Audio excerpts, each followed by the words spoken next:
বাংলাদেশের বর্তমান অন্তর্বর্তীকালীন সরকার যে কয়েকটি কমিশন গঠন করেছেন তার মধ্যে একটি ছিল সংবিধান সংস্কার কমিশন, এবং এই কমিশন থেকে বাংলাদেশের বিভিন্ন প্ল্যাটফর্ম, বিভিন্ন সংস্থা বা ব্যক্তির কাছে সংবিধান সংস্কারের জন্য কিছু প্রস্তাব চাওয়া হয়েছিল।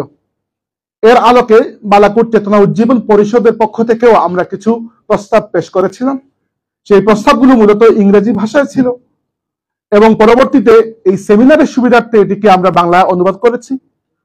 আজকে এটি আমি আপনাদের সামনে প্রবন্ধ আকারে উপস্থাপন করব এবং এর পরবর্তীতে সমালোচনা প্রশ্নোত্তর আমাদের যেভাবে সেমিনারে কোরআন অনুযায়ী চলবে ইনশাআল্লাহ। সম্মানিত উপস্থিতি, আমরা এই প্রবন্ধ উপস্থাপনের প্রাক্কালে কিছু কথা প্রথমে বলতে চাই। আমি এই প্রবন্ধটি যখন উপস্থাপন করছি তখন আপনাদের এটি জানা রাখার কথা যে আমরা সবাই সংবিধান বিশেষজ্ঞ নয় এবং সংবিধানের পুরো কাঠামোর উপর আমরা কথা বলিনি। আমরা শুধুমাত্র বালাকোট চেতনা উজ্জীবন পরিষদের পক্ষ থেকে ইসলামী দৃষ্টিকোণ থেকে আমাদের কিছু প্রস্তাব তাদের কাছে পাঠিয়েছি এবং এই প্রস্তাবগুলো কিছু প্রেক্ষাপটের আলোকে প্রণীত হয়েছে। অর্থাৎ বাংলাদেশ এবং বাংলাদেশের জন্মেরও আগে এই বাংলা এলাকার মুসলমানদের যে ঐতিহাসিক একটি যাত্রা ছিল সেটিকে আমরা একটা প্রেক্ষাপট হিসেবে নিয়েছি, আর ইসলামী শরিয়াকে আমরা আরেকটি প্রেক্ষাপট হিসেবে নিয়েছি। এই দুটি প্রেক্ষাপটের আলোকে আমরা 19টি প্রস্তাব পেশ করেছি এবং এই প্রেক্ষাপটগুলো আমাদের জন্য জরুরি, কারণ আমাদের প্রস্তাবগুলোকে বুঝতে হলে, মূল্যায়ন করতে হলে এই প্রেক্ষাপটগুলো বোঝা সবার জন্য জরুরি। তা আমি শুরু করছি যে আমরা প্রথমে ধন্যবাদ দিয়েছি তাদেরকে যে ঐতিহাসিক জুলাই গণ অভ্যুত্থানের পরে বাংলাদেশের যে অন্তর্বর্তীকালীন সরকার প্রতিষ্ঠিত সরকার শপথ নিয়েছেন, এরপরে এই সংকটাপন্ন মুহূর্তে যে কয়েকটি কমিশন জাতিকে সংস্কার করার দায়িত্ব নিয়েছে তার মধ্যে সংবিধান সংস্কার কমিশন অন্যতম। এবং তাদের কাছে আমরা প্রস্তাব পেশ করার সময় বলেছি যে সংবিধান, আইন, রাষ্ট্র, সরকার ইত্যাদি বিষয়ে তাদের অভিজ্ঞতা এবং জ্ঞান আমাদের চেয়ে বেশি, তবুও আমরা ইসলামী দৃষ্টিকোণ থেকে দুটি প্রেক্ষাপটের আলোকে 19টি প্রস্তাব পেশ করছি যেগুলোকে তারা যেন সবাই মূল্যায়ন করেন। আমাদের প্রথম প্রস্তাব হচ্ছে আমরা সেকুলারিজম অর্থাৎ ধর্মনিরপেক্ষতা এবং সোশ্যালিজম অর্থাৎ সমাজতন্ত্রকে বাংলাদেশের সংবিধানের প্রিয়াম্বল অর্থাৎ প্রস্তাবনা থেকে, যেখানে এগুলোকে জাতীয় মুক্তি সংগ্রামের অনুপ্রেরণা হিসেবে উল্লেখ করা হয়েছে, এবং সংবিধানের দ্বিতীয় ভাগ যেখানে রাষ্ট্র পরিচালনার মূলনীতি হিসাবে 4টি আদর্শকে উল্লেখ করা হয়েছে, যার মধ্যে দুটি হচ্ছে সেকুলারিজম এবং সোশ্যালিজম, এগুলোকে বাদ দেওয়ার সুপারিশ করেছি, প্রস্তাব করেছি। এবং বাদ দেওয়ার সাথে সাথে মোর অ্যাপ্রোপ্রিয়েট টার্মিনোলজিস, যেগুলো এর চেয়ে ভালো শব্দগুচ্ছ যা সামাজিক ন্যায় বিচার, ধর্মীয় সম্প্রীতি এগুলোকে রিপ্রেজেন্ট করতে পারে, এরকম শব্দ দিয়ে সেকুলারিজম এবং সোশ্যালিজম এই দুইটা টার্মকে পরিবর্তনের সুপারিশ করেছি। এখানে একটু প্রেক্ষাপট বলতে চাই আমি আপনাদেরকে যে কেন আমরা এই সুপারিশটি করলাম। আমাদের বাংলাদেশে বর্তমানে অনেক আলোচনা হচ্ছে, আমি নিজেও এরকম বরেণ্য মানুষের আলোচনা শুনেছি যে সেকুলারিজম নিয়ে আলিমুল আমার পড়ালেখা কম, এজন্য তারা কিছু মুখস্থ কথাবার্তা বলেন। আসলে সেকুলারিজম মানে হচ্ছে দুনিয়াদারি। শব্দটি কোন ভাষা থেকে, কোন শাব্দিক অর্থে এসেছে এটি এখন দেখার বিষয় নেই, কারণ সেকুলারিজম এই শব্দ এখন একটি পারিভাষিক অর্থে ব্যবহার হয়। উদাহরণস্বরূপ রাসূল শব্দ, রাসূল অর্থ হচ্ছে বার্তাবাহক, কিন্তু রাসূল যেহেতু ইসলামের একটি পারিভাষিক শব্দ, টার্মিনোলজি, এটিকে তার পারিভাষিক শব্দ বানিয়ে নিয়েছে, তাই আমরা পারিভাষিক শব্দ হিসাবে এটিকে সম্মান করি। একইভাবে সেকুলারিজমকে কখনো এটি মনে করা উচিত নয় যে এটি কেবল শাব্দিক একটি ব্যবহার। সেকুলারিজমকে কখনো এরকম মনে করা উচিত নয় যে শাব্দিক অর্থে এটি শুধু ধর্ম এবং রাষ্ট্রের মধ্যে একটি বিভাগ, একটি বিয়োজন। না, সেকুলারিজম তার নিজের মধ্যে একটি ইতিহাস রাখে, সেকুলারিজম এই পরিভাষা তার নিজের একটি সংজ্ঞা রাখে, তার নিজের কিছু বৈশিষ্ট্য রাখে, এবং এগুলো বাংলাদেশের মুসলমানদের বা এরও আগে বাঙালি মুসলমানদের ইতিহাস, জাতীয় চেতনার সাথে যায় না। আর সোশ্যালিজম বাংলাদেশের মুসলমান এবং তাদের জাতীয় ইতিহাসের সাথে যায় না। আমরা এখানে উল্লেখ করেছি যে বাংলাদেশের রাজনৈতিক প্রেক্ষাপট সবসময় ধর্ম এবং রাজনীতির মধ্যে একটা জটিল সমীকরণ নিয়ে একটা ঝগড়া সবসময় লেগেই থাকে, এবং বাংলাদেশের রাজনীতিতে যে কিছু ডমিনেন্ট ন্যারেটিভ রয়েছে সেই ডমিনেন্ট নেগেটিভ গুলো দাবি করে যে বাংলাদেশ রাষ্ট্রটি যে কয়েকটি আদর্শের উপর প্রতিষ্ঠিত হয়েছিল তার মধ্যে একটি হচ্ছে ধর্মনিরপেক্ষতা, একটি হচ্ছে সোশ্যালিজম, এবং আমাদের এই যে কমিশনের কাছে আমরা পাঠিয়েছি, এই কমিশনের চেয়ারম্যান অধ্যাপক আলী রিয়াজ তার নিজের বইতে লিখেছেন যে বাংলাদেশ প্রতিষ্ঠিত হয়েছে যে কয়েকটি আদর্শের উপরে, সেই আদর্শগুলোর মধ্যে একটি হচ্ছে সেকুলারিজম, একটি হচ্ছে সোশ্যালিজম। আমরা এখানে দ্বিমত পোষণ করতে চাই যে বাংলাদেশ রাষ্ট্র সেকুলারিজম বা সোশ্যালিজম এরকম কোন আদর্শের উপর প্রতিষ্ঠা হয় নাই, আমাদের মহান মুক্তিযুদ্ধ এরকম কোন আদর্শের উপরে হয়নি। এরপরে বাংলাদেশের যে ডমিনেন্ট নেগেটিভ, যে রাজনৈতিক বয়ান, সেখানে দাবি করা হয় যে বাংলাদেশের মুক্তিযুদ্ধ এবং তৎপরবর্তী রাজনীতিতে ইসলামের সেরকম অর্থে কোনো ভূমিকা ছিল না, আনটিল জিয়াউর রহমান যখন ক্ষমতায় আসলেন, মিলিটারি শাসন আসলো, তখন ইসলামকে আবার রাজনৈতিক অঙ্গনে নিয়ে আসা হয়েছে। আমরা এটাও দ্বিমত পোষণ করি, বিষয়টা আসলে এত সহজ নয় যেভাবে আপনারা বলছেন। তৃতীয়ত বলা হয় যে সেকুলারিজম, সোশ্যালিজম এগুলো হচ্ছে বাঙালি মুসলমানদের বা বাঙালিদের ইনহেরেন্ট স্পিরিট, অন্তর্নিহিত চেতনার মধ্যে এগুলোর একটা জায়গা আছে। আমি দ্বিমত পোষণ করতে চাই। আমি বাঙালি মুসলমান এবং বাঙালি হিন্দুদেরও ইতিহাস পড়েছি। ধর্মনিরপেক্ষতা, সমাজতন্ত্র কখনো বাঙালিদের ইনহেরেন্ট স্পিরিট বা অন্তর্নিহিত চাহিদা কখনোই ছিল না। উল্টো আমি কিছু জায়গায় প্রশ্ন করতে চাই, এই যে সেকুলারিজমকে একটা বেনালিটির ফ্রেমওয়ার্ক থেকে দেখার একটা চিন্তা আমরা করছি, যে সেকুলারিজম তো আছে আছে, বাকিগুলা কি আছে দেখার বিষয়। এই যে সেকুলারিজমকে আমরা পানির মতো একটা সহজ দুনিয়াদারি বানিয়ে দিচ্ছি, বিষয়টা এরকম নয়। সেকুলারিজম নিয়ে যারা ইদানিং লেখাপড়া করেছেন, কানাডার চার্লস টেইলর, স্পেনের হুসে কাসানোভা, আমেরিকার আপনারা ধরতে পারেন অধ্যাপক তালাল আসাদ, তারা সেকুলারিজমের ইতিহাস নিয়ে আলোচনা করেছেন এবং আমাদেরকে দেখিয়েছেন সেকুলারিজম এই টার্মিনোলজির পেছনে ইউরোপিয়ান ইতিহাসটা খুব অঙ্গাঙ্গিভাবে জড়িত। ইউরোপে রাষ্ট্র এবং চার্চের মধ্যে যে সংঘাত ছিল, সেই সংঘাতগুলো নিয়ে অনেক ধর্মযুদ্ধ হয়েছে। এরপরে ইউরোপিয়ান সোসাইটি আস্তে আস্তে এটা স্বীকার করে নিয়েছে যে ধর্মের জায়গা আলাদা, সমাজ এবং রাষ্ট্রের জায়গা আলাদা। তখন শুধুমাত্র পশ্চিম ইউরোপে, এমনকি আমেরিকায়ও না, শুধু পশ্চিম ইউরোপে সেকুলারিজমকে একটি আদর্শ হিসেবে গ্রহণ করা হয়েছে। অথচ আমাদের বাংলা অঞ্চলে দুই ধর্মের মানুষের মধ্যে সংঘাতের ইতিহাস আছে, কিন্তু রাষ্ট্র আর ধর্মের মধ্যে সংঘাতের ইতিহাস নাই। সুতরাং সেকুলারিজম সেটি আমাদের নিজেদের মধ্যে ইনহেরেন্টলি বিল্ড আপ হওয়া কোনো আইডিয়া না, এটি ওই ওয়েস্ট থেকে, পশ্চিম ইউরোপ থেকে আমাদের কাছে এসেছে, আমাদের সংবিধানে এটি এসে জায়গা করে নিয়েছে। এছাড়া প্রফেসর হুসে কাসানোভা, যিনি সেকুলারিজম নিয়ে লেখালেখি করা বর্তমান যুগের শ্রেষ্ঠ একজন পণ্ডিত, কিন্তু দেখিয়েছেন যে সেকুলারিজমের অনেক লেভেল আছে।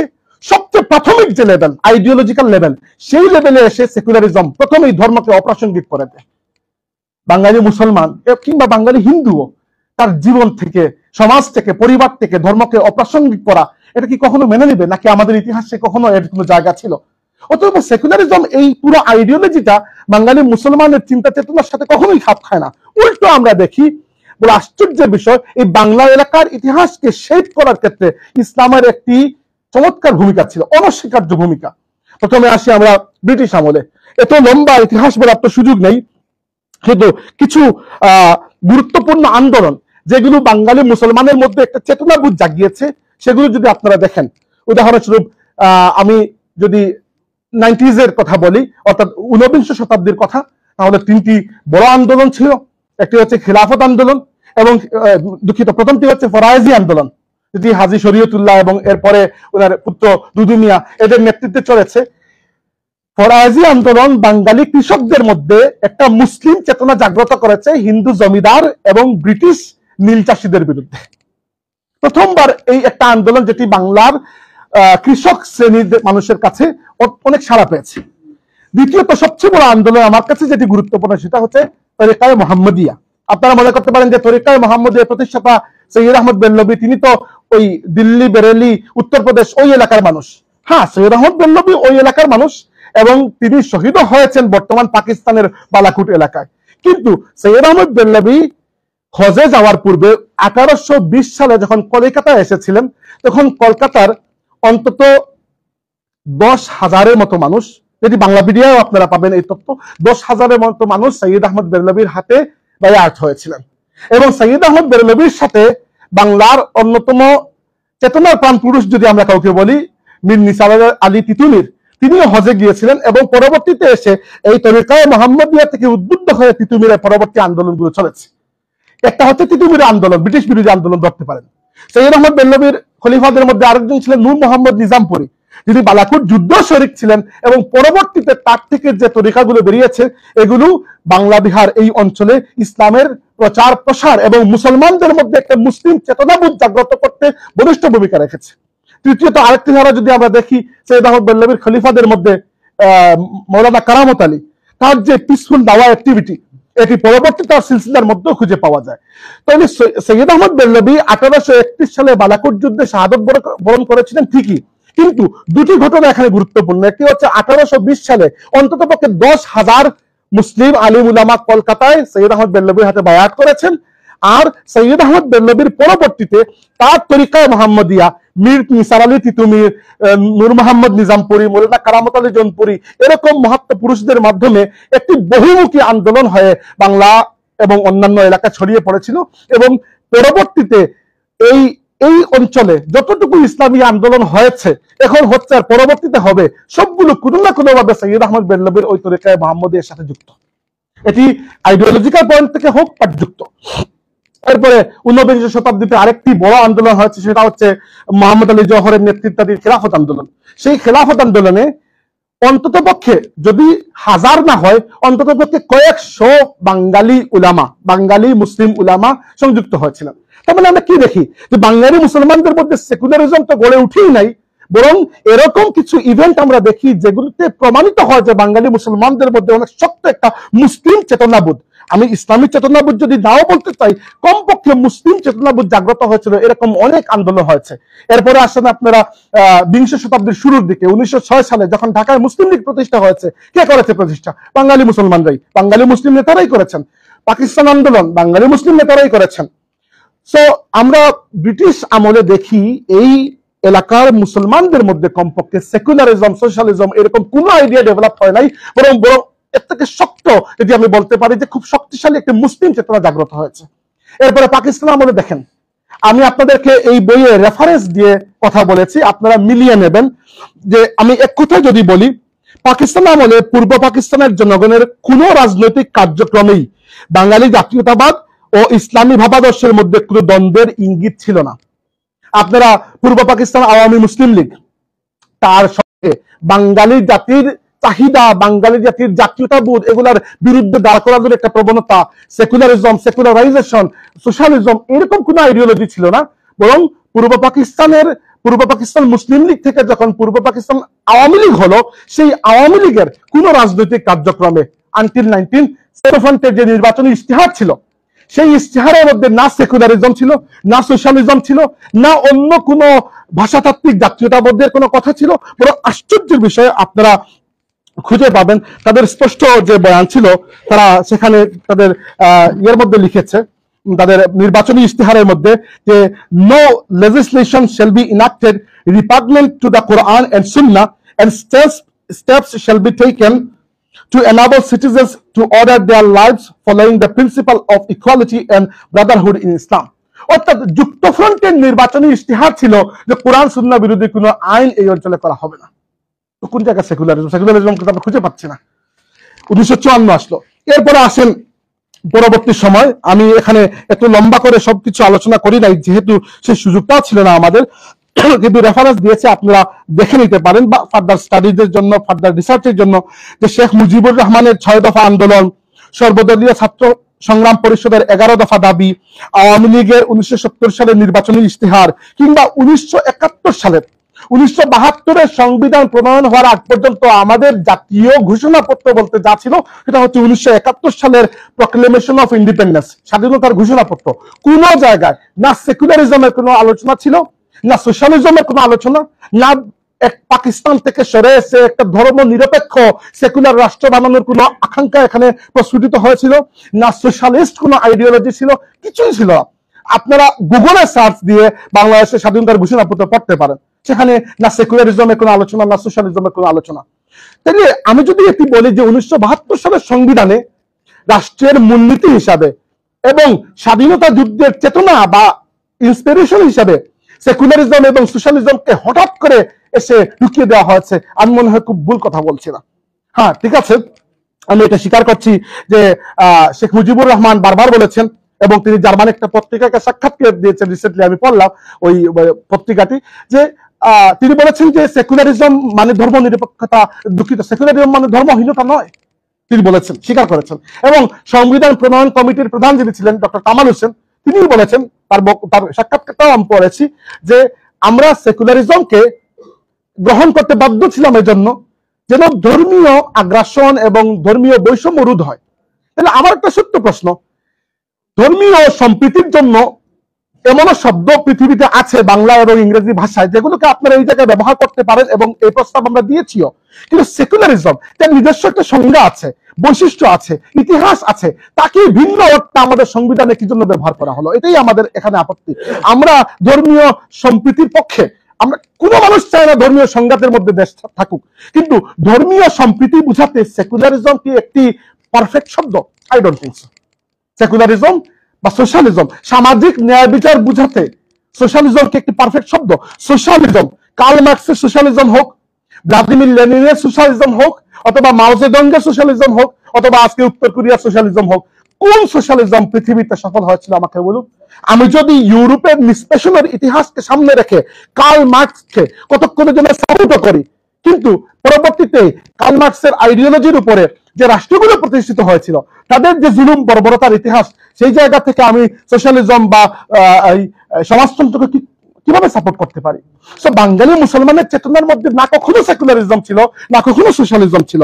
বরং আমরা দেখেছি, যদিও শেখ মুজিবুর রহমান এটিকে ইয়ে করার চেষ্টা করেছেন, ব্যাখ্যা করার চেষ্টা করেছেন যে সেকুলারিজম মানে আমরা ধর্মহীনতা বোঝাচ্ছি না, কিন্তু বাংলাদেশে বারবার কোন সরকারের আমলে আর কোন সরকারের আমলে নয়, এই হিসাবটুকু বাদ দিয়ে আপাতত আমরা মোটা দাগে বলছি, বাংলাদেশে বারবার আমরা অনেক আগ্রাসী ধর্ম নিরপেক্ষীকরণ দেখেছি, অনেক আগ্রাসী ডি ইসলামাইজেশন দেখেছি বাংলাদেশে, এমনও ডি ইসলামাইজেশন দেখেছি যাকে আমরা প্রফেসর হাতিম বাজিয়ানের একটি টার্মিনোলজি আছে যে ইসলামোফোবিয়া ইন মুসলিম স্টেটস, এর সাথে আমরা তুলনা করতে পারি। হ্যাঁ, আমরা আল্লাহ শুকরিয়া আদায় করছি যে বাংলাদেশে কেমালিজমের মতো সেকুলারিজম কখনো আসে নাই, লাইসিটের মতো সেকুলারিজম কখনো আসে নাই, কিন্তু সেকুলারিজমের বৈশিষ্ট্য হচ্ছে সে তার যাত্রা শুরু করে ধর্মীয় সম্প্রীতির নামে, আর পরবর্তীতে যেতে যেতে কামাল আতাতুর্কের কেমালিজম পর্যন্ত চলে যায়।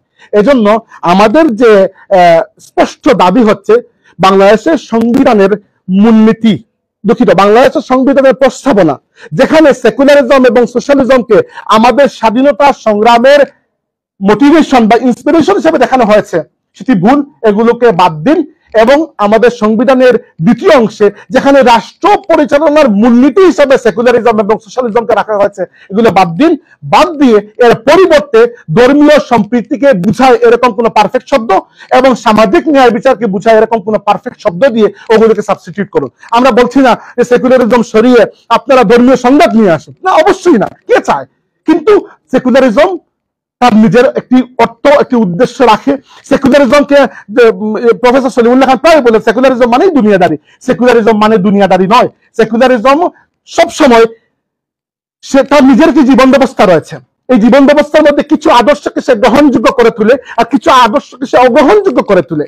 এজন্য সেকুলারিজম যখন আপনি নিয়ে আসবেন, তো অটোমেটিক্যালি আপনার পুরো জীবন ব্যবস্থাটা ওই আইডিওলজির পেছনে পেছনে ছুটবে। সে যেটিকে, সে ধর্মের যতটুকুকে কবুল করবে ততটুকু ইসলাম থাকবে, আর যতটুকুকে কবুল করবে না ততটুকু পলিটিক্যাল ইসলাম হয়ে যাবে।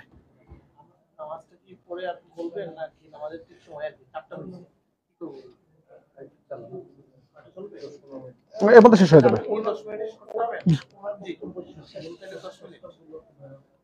আচ্ছা, এবার আমরা 2 নম্বর প্রস্তাবে যাচ্ছি। আমাদের প্রথম প্রস্তাব আপনাদের কাছে নিশ্চয়ই ক্লিয়ার, অন্য কোনো প্রস্তাব নিয়ে এত লম্বা কনটেক্সট আমি বলবো না, এটা বলেছি এই জন্য এখানে হিস্টোরিক্যাল কিছু ভুল বুঝাবুঝি, ন্যারেটিভের কিছু ভুল বুঝাবুঝি ছিল।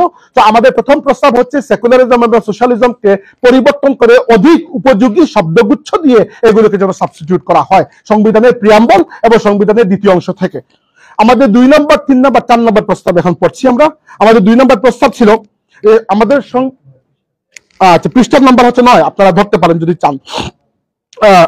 আমরা সংবিধানের প্রস্তাবনায় মহান সর্বশক্তিমান আল্লাহর নিরঙ্কুশ সার্বভৌমত্বকে আনুষ্ঠানিক স্বীকৃতি দেওয়ার দাবি করেছি, অর্থাৎ অ্যাবসলিউট সভরেন্টি অফ অলমাইটি আল্লাহ।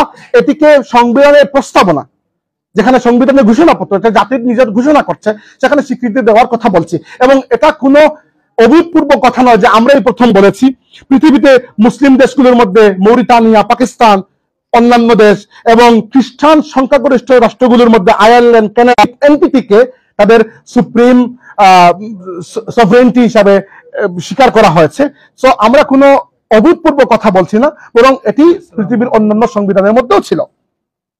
তৃতীয় প্রস্তাব হচ্ছে আমরা ইসলামকে, যেখানে আমাদের সংবিধানে যেখানে ইসলামকে প্রথম ভাগে রাষ্ট্রধর্ম হিসেবে স্বীকৃতি দেওয়া হয়েছে সেটিকে বহাল রাখার প্রস্তাব দিয়েছি, এবং একই সাথে সংবিধানের প্রস্তাবনা অর্থাৎ প্রিয়াম্বলের মধ্যে ইসলামকে নৈতিক দিক নির্দেশনার ভিত্তি বা ফাউন্ডেশন ফর মোরাল গাইডেন্স হিসাবে অন্তর্ভুক্ত করার দাবি করেছি। এবং এটিও কোনো নতুন কিছু নয়, আপনারা খুঁজে দেখতে পারেন মুসলিম দেশগুলোর মধ্যে মালয়েশিয়া, তিউনিসিয়া এবং খ্রিস্টান সংখ্যাগরিষ্ঠ দেশগুলোর মধ্যে ডেনমার্ক, নরওয়ে এবং আইসল্যান্ডের মতো দেশেও তাদের সংবিধানে কোনো না কোনো ধর্মকে রাষ্ট্রধর্ম হিসেবে স্বীকৃতি দেওয়া হয়েছে। তার মানে এই নয় যে কানাডায় অন্য কোনো মানুষ ধর্ম পালন করতে পারে না, পারে, অবশ্যই পারে। এবং আমরা একই সাথে বলেছি যে হিন্দু, বৌদ্ধ, খ্রিস্টান এবং অন্যান্য ধর্মের অনুসারী যারা তাদের ধর্মীয় ঐতিহ্য যাতে স্বাধীনভাবে পালন করতে পারে সেই সুযোগটা বাংলাদেশের সংবিধান যেন নিশ্চিত করে।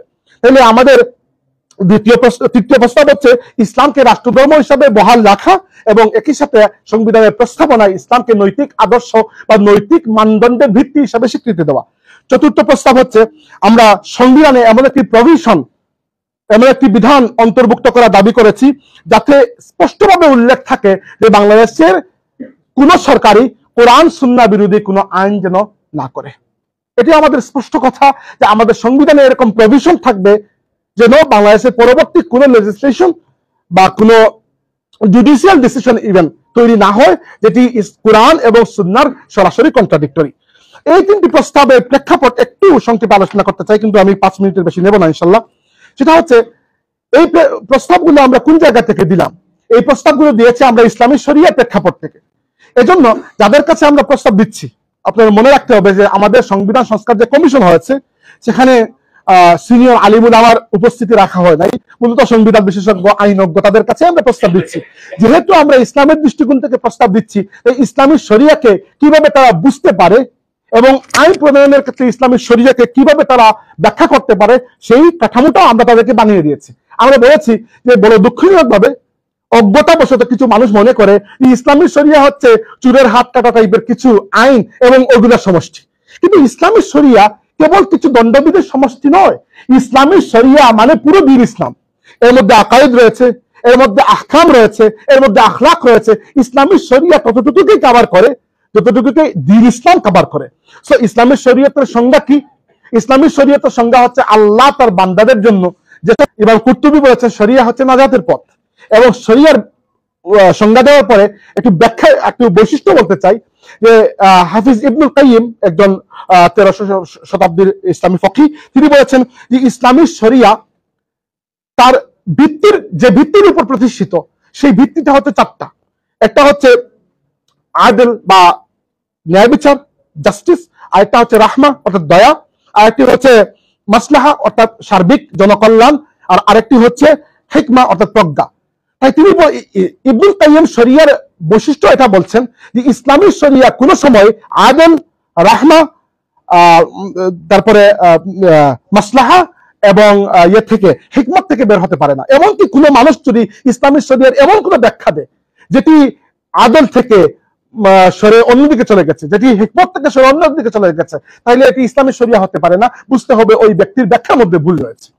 এবার আমরা ইসলামী শরিয়াকে বোঝার জন্য তাদেরকে একটা ফ্রেমওয়ার্ক বানিয়ে দিয়েছি যে ইসলামী শরিয়াকে বোঝা যায় অনেকভাবে, অনুধাবন করার অনেক পদ্ধতি আছে, কিন্তু মোটা দাগে ইসলামী শরিয়াকে বোঝার জন্য সবচেয়ে সহজ পদ্ধতি হচ্ছে মাকাসিদুশ শরিয়া। শরিয়ার কিছু উদ্দেশ্য আছে, এই উদ্দেশ্য আল্লাহ তাবারাকা ওয়া তাআলা লিখে পাঠাননি, আল্লাহ শরিয়া দিয়েছেন এবং পরবর্তীতে আলেম উলামা এই শরিয়াকে স্টাডি করার পরে এই শরিয়ার যে বিধিবিধান এগুলোকে সামনে রেখে এগুলোর উদ্দেশ্য নিরূপণ করেছেন। এই শরিয়ার এই উদ্দেশ্যগুলোকে মাকাসিদ বলা হয়। ইসলামের শরিয়ার অনেকগুলো মাকাসিদ বা উদ্দেশ্য রয়েছে যেগুলোকে শরিয়া সার্ভ করতে চায়। তার মধ্যে প্রথম বা প্রধান মাকাসিদ যেটিকে আমরা বলতে পারি সেটা হচ্ছে দরুরিয়াত, এবং এর মধ্যে 5টি উদ্দেশ্য আছে। এর মধ্যে একটি ইসলামী শরিয়ার একটি মৌলিক উদ্দেশ্য হচ্ছে দিন রক্ষা করা, ইসলামকে রক্ষা করা। 2 নম্বর উদ্দেশ্য হচ্ছে মানুষের জীবনকে রক্ষা করা। 3 নম্বর হচ্ছে মানুষের সম্পদকে রক্ষা করা। 4 নম্বর হচ্ছে মানুষের বংশীয় পবিত্রতাকে রক্ষা করা। আর 5 নম্বর হচ্ছে মানুষের আকল, মানুষের দিমাগকে, ব্রেনকে, মানুষের চিন্তা চেতনা বুদ্ধিমত্তাকে রক্ষা করা। এবার যদি আপনারা 11 নম্বর পৃষ্ঠা যান, আমি পড়ে শোনাচ্ছি না, ইসলামী শরিয়ার, আমি আবার বলছি, আল্লাহ এবং আল্লাহর রসুল প্রণীত যে কোনো আইন কানুন, ইসলামী শরিয়ার যে কোনো বিধিনিষেধ যদি আপনি নেন, তাহলে দেখবেন ওই 5টি উদ্দেশ্যের মধ্যে কোনো একটি উদ্দেশ্যকে ওই আইনটি সার্ভ করছে। আপনি উদাহরণস্বরূপ আপনি বলতে পারেন যে ইসলাম কেন মদ হারাম করলো? কারণ মানুষের আকলকে হেফাজত করার জন্য। ইসলাম কেন জুয়া হারাম করলো? মানুষের সম্পদকে হেফাজত করার জন্য। ইসলাম কেন প্রবাহিত রক্ত বক্ষণ করা হারাম করলো? মানুষের জীবন রক্ষার জন্য। ইসলাম কেন বিবাহকে উৎসাহ প্রদান করে? বংশ রক্ষার জন্য। ইসলাম কেন এলজিবিটি কে ক্রিমিনালাইজ করে?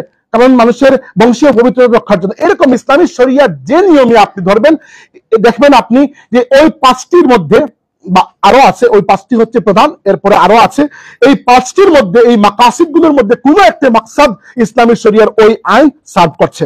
তাইলে আমরা তাদেরকে যেটা বলতে যাচ্ছি, আমাদের সংবিধান কমিশনকে, যে আপনারা মনে করতে পারেন যে ইসলামী আইন, এই সেকুলার নেশন স্টেটের মধ্যে ইসলামী আইন আমরা কিভাবে বাস্তবায়ন করব? আপনি ইসলামী শরিয়াকে যদি তার মাকাসিদের দৃষ্টিকোণ থেকে দেখেন, তাহলে ইসলামী শরিয়াকে সর্বোচ্চ পর্যায়ে আমাদের সংবিধানে এবং পরবর্তীতে স্টেট ক্রাফটের মধ্যে ঢুকানো কোনো কঠিন বিষয় নয়। মানুষের জীবন রক্ষা হয় এরকম যে আইন আপনি করবেন, সেটি ইসলামী শরিয়ার সাথে সামঞ্জস্যপূর্ণ, কারণ এটি ইসলামী শরিয়ার মাকাসিদগুলোর মধ্যে একটি মাকসাদকে সার্ভ করছে। আপনি মানুষের সম্পদ রক্ষার জন্য যে আইন করবেন, সেটি ইসলামী আইন না হলেও ইসলামী শরিয়ার সাথে সামঞ্জস্যপূর্ণতার সন্দেহ নাই, এটি ইসলামী শরিয়ার মাকাসিদগুলোর মধ্যে একটি মাকসাদকে সার্ভ করছে। এরকম আমরা তাদেরকে বুঝিয়ে দিয়েছি এবং বলেছি যে ইসলামী শরিয়া যদিও মূলত ব্যক্তিকেন্দ্রিক কথাবার্তা বলে, ব্যক্তির ইসলাহের জন্য, কিন্তু জাতিগত সমষ্টিগত বিষয়ও ইসলামী শরিয়া আমাদেরকে মূলনীতি দিয়েছে। উদাহরণস্বরূপ ইসলামী শরিয়া আমাদেরকে বিচারের মূলনীতি দিয়েছে যে সর্বদা প্রিজাম্পশন অফ ইনোসেন্স কে বহাল রাখা হবে। অর্থাৎ একজন ব্যক্তিকে আপনি অভিযুক্ত করলেন, তাকে তার নির্দোষ প্রমাণ করতে হবে না, বরং যিনি অভিযোগ দিয়েছেন তাকে ওই ব্যক্তিকে দোষী প্রমাণ করতে হবে। একই সাথে ইসলামী শরিয়া আমাদেরকে রাষ্ট্রীয় কার্যাবলী সম্পাদনের জন্য নিয়ম দিয়েছে শুরা। খালি মাথাভিত্তিক ভোট নয়, বরং পরামর্শ সভা বিল্ড আপ করার মাধ্যমে কার্য পরিচালনা করা।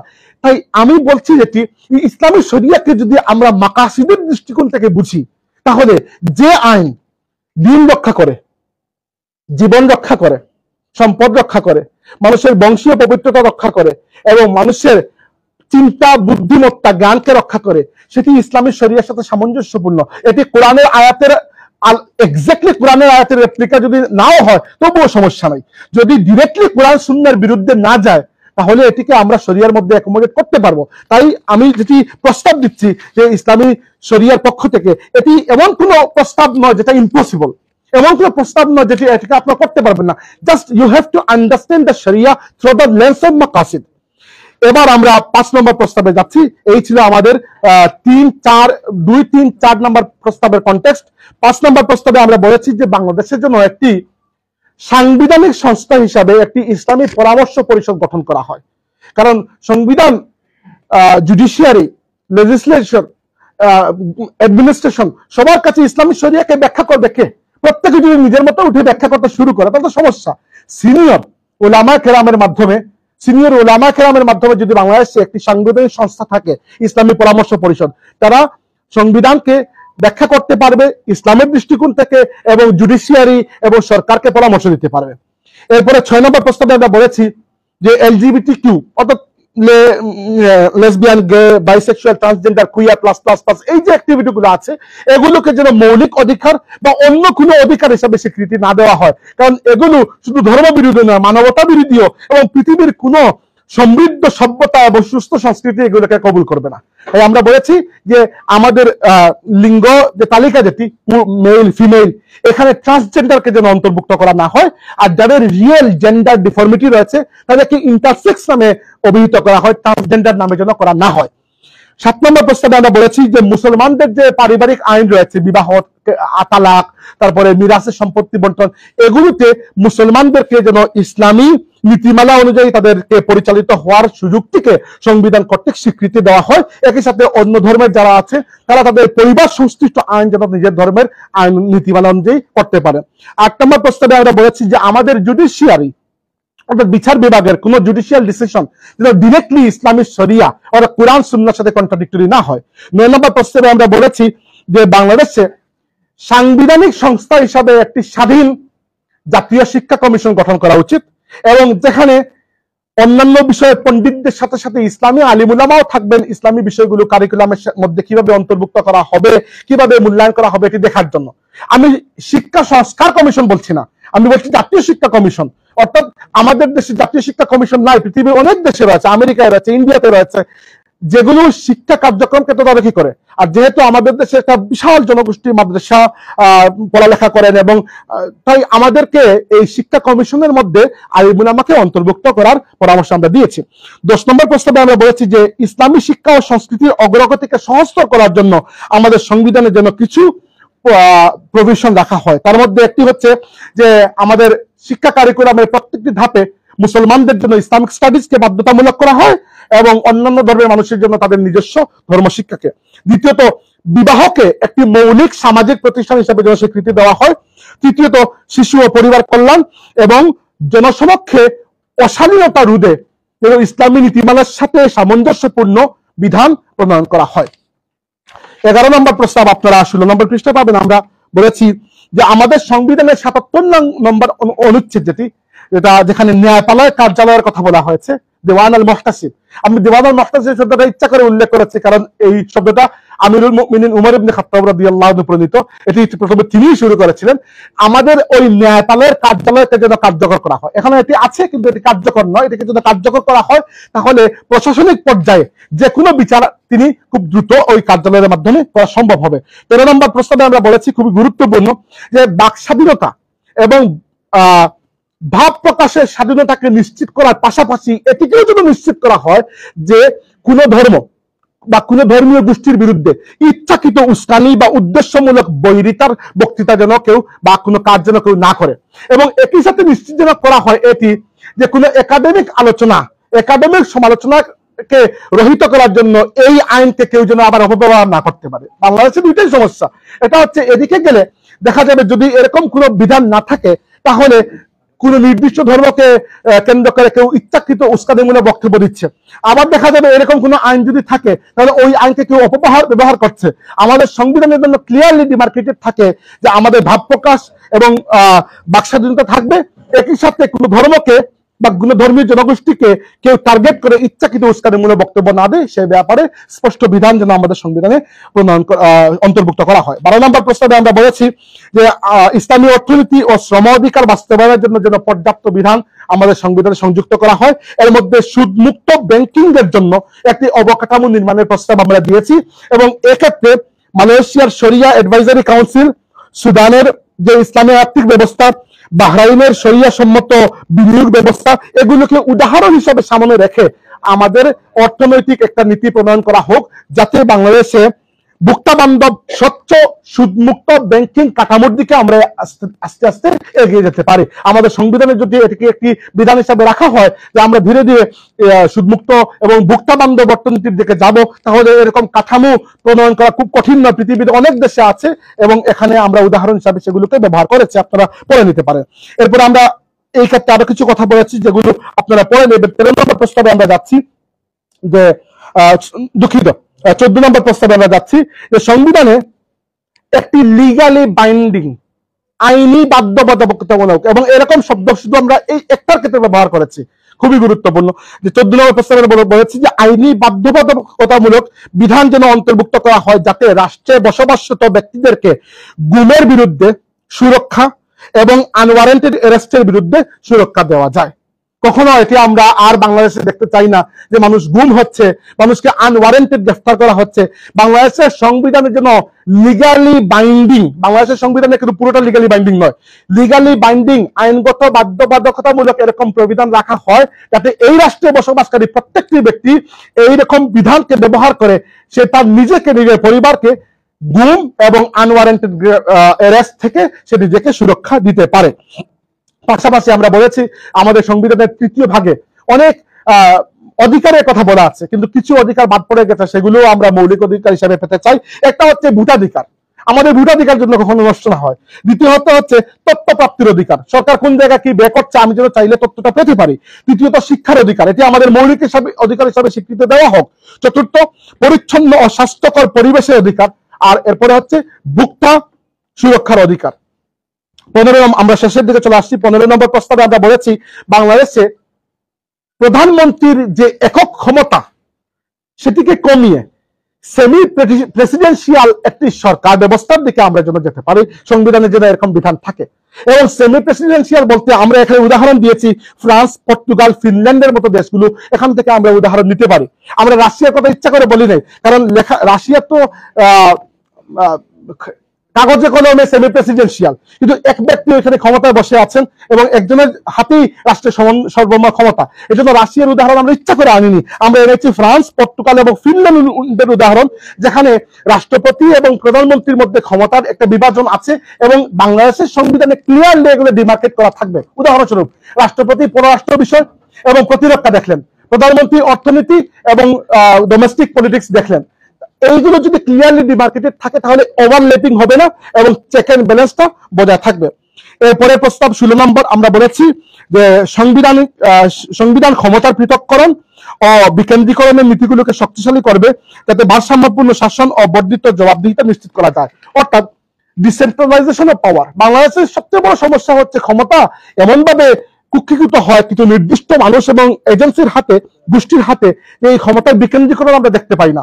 আমরা বলেছি ক্ষমতার সর্বোচ্চ বিকেন্দ্রীকরণ, এমনকি আমাদের স্থানীয় প্রশাসনের যেটুকু পাওয়ার এবং অর্থনীতির স্বাধীনতা দেওয়া হয়েছে তাদেরকে এর থেকে বেশি দেওয়া হয়, এবং জবাবদিহিতা নিশ্চিত করার পাশাপাশি চেক এন্ড ব্যালেন্স এবং এই ক্ষমতার ভারসাম্যপূর্ণ প্র্যাকটিস বজায় রাখতে সংবিধানের জন্য আমাদের স্পষ্ট প্রবিধান রাখা হয়। আমাদের সেকেন্ড লাস্ট প্রস্তাব যে বাংলাদেশের সংবিধানে জাতীয় নির্বাচনকালীন সময় একটি তত্ত্বাবধায়ক বা অন্তর্বর্তীকালীন সরকার ব্যবস্থাকে যেন অন্তর্ভুক্ত করা হয় এবং এর সীমিত ক্ষমতাকে ক্লিয়ারলি ডিমার্কেট করা হয়। এবং এখানে আমরা উদাহরণ হিসাবে নেপালের উদাহরণ দিতে পারি। নেপাল যখন ট্রানজিশনাল পিরিয়ডের মধ্য দিয়ে যাচ্ছিল তারা একটি অন্তর্বর্তীকালীন সরকার গঠন করেছিল, বাংলাদেশে বর্তমানে যেটি আছে। পাকিস্তানে আমরা ওই যে তত্ত্বাবধায়ক সরকারের উদাহরণ পাই। তাই এই রকম মডেল থেকে আমরা উৎসাহ নিতে পারি এবং এই তত্ত্বাবধায়ক বা অন্তর্বর্তীকালীন যে সরকার আসবে তার হাতে এরকম নির্বাচিত সরকারের মতো ক্ষমতা থাকবে না। তার মূল দায়িত্ব থাকবে সংবিধানকে সমুন্নত রাখা এবং একটি সুষ্ঠু নির্বাচন পরিচালনা করা, বাস এতটুকু ডিমার্কেট করা থাকবে। 18 নম্বর প্রস্তাবে আমরা বলেছি যে আমাদের সংবিধানকে এমন ভাবে গঠন করা হোক, এটা খেয়াল করার মতো বিষয়, যেন যে কোনো ব্যক্তি এসে স্বেচ্ছাচারের মাধ্যমে এটিকে স্বৈরাচারী উদ্দেশ্যে ব্যবহার করতে না পারে এবং আরবিট্রারি অ্যামেন্ডমেন্টস থেকে আমাদের সংবিধানকে আমরা বাঁচাতে পারি। যার ইচ্ছা হলো সংবিধানকে সে পরিবর্তন করে ফেললেন, যার ইচ্ছা হলো সংবিধানকে পরিবর্তন করে ফেললেন। আমাদের সংবিধান যেন এরকম সুপরিবর্তনীয় না হয়, বরং সংবিধানের মৌলিক অধিকার, শাসন কাঠামো এবং রাষ্ট্রের সার্বভৌমত্বকে প্রভাবিত করে এমন কোন বিধান যদি পরিবর্তন করতে হয় তাহলে যেন গণভোটের আয়োজন করা হয়। আর এছাড়া বাকিগুলোকে পরিবর্তন করতে যেন সংবিধানে এরকম বিধান থাকে যে পরিবর্তন করতে হলে আমাদের পার্লামেন্টের মধ্যে সুপার মেজরিটি ভোটের প্রয়োজন হবে। এরকম করলে কি হবে, যেমন জার্মানিতে আপনারা দেখতে পাবেন তাদের যে প্রোটেকশন অফ ফান্ডামেন্টাল রাইটস, এগুলোকে কখনো পরিবর্তন করা যায় না। সো আমাদের সংবিধানে কিছু বিষয় থাকবে অপরিবর্তনীয়, যেগুলোকে পরিবর্তন করতে হলে গণভোটের প্রয়োজন পড়বে, আর কিছু বিষয় থাকবে যেগুলোকে পরিবর্তন করতে হলে পার্লামেন্টের সুপার মেজরিটির প্রয়োজন পড়বে, যেন কেউ ইচ্ছা মতো এসে পরিবর্তন করে এটাকে স্বৈরাচারী উদ্দেশ্যে আর ব্যবহার করতে না পারে। আর আমাদের শেষ প্রস্তাব হচ্ছে যে বাংলাদেশ যেন আন্তর্জাতিক শান্তি এবং সমৃদ্ধির প্রতি তার প্রতিশ্রুতিকে, সংহতির প্রতি তার প্রতিশ্রুতিকে বজায় রাখতে গিয়ে কোন অ্যাপার্থাইড রেজিমের সাথে কোনো সম্পর্ক রক্ষা করা থেকে বিরত থাকে।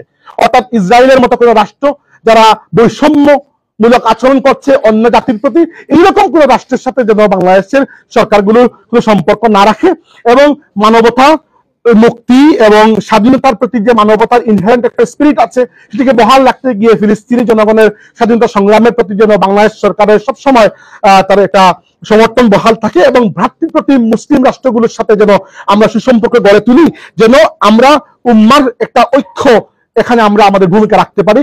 আমাদের সংবিধানের প্রস্তাবনার মধ্যে এখনো কিন্তু বিষয়গুলো আছে, বাংলাদেশের সংবিধানের প্রস্তাবনার মধ্যে এই বিষয়গুলো আছে। আমি বলেছি শুধুমাত্র এগুলোকে যেন বহাল রাখা হয়, যেন বাংলাদেশের মানুষ এবং পরবর্তী সরকারগুলো কোনো বৈষম্যমূলক রাষ্ট্রের সাথে সম্পর্ক না রাখে, আর প্রত্যেকটি জাতির ন্যায়সঙ্গত মুক্তির আন্দোলনকে সমর্থন করে, আর বিশ্ব মুসলিম উম্মার ঐক্য এবং ভ্রাতৃত্বে তার সমৃদ্ধির জন্য, বৃদ্ধির জন্য নিজের ভূমিকাটুকু সে অগ্রণী ভাবে পালন করে। এই প্রেক্ষাপটের আলোকে আমরা এই 19টি প্রস্তাব দিয়েছি এবং আমরা আশা করি যে আমরা ঐতিহাসিক এবং ধর্মতাত্ত্বিক প্রেক্ষাপটের উপর ভিত্তি করে যে ইসলামী দৃষ্টিকোণ থেকে প্রস্তাবগুলো দিয়েছি, এই কমিশনের চেয়ারম্যান এবং সদস্যবৃন্দ এগুলোকে আন্তরিকভাবে বিবেচনা করবেন এবং আমরা আল্লাহর কাছে তাদের এবং এই সেমিনারের সাফল্য কামনা করছি। আসসালামু আলাইকুম ওয়া রাহমাতুল্লাহ।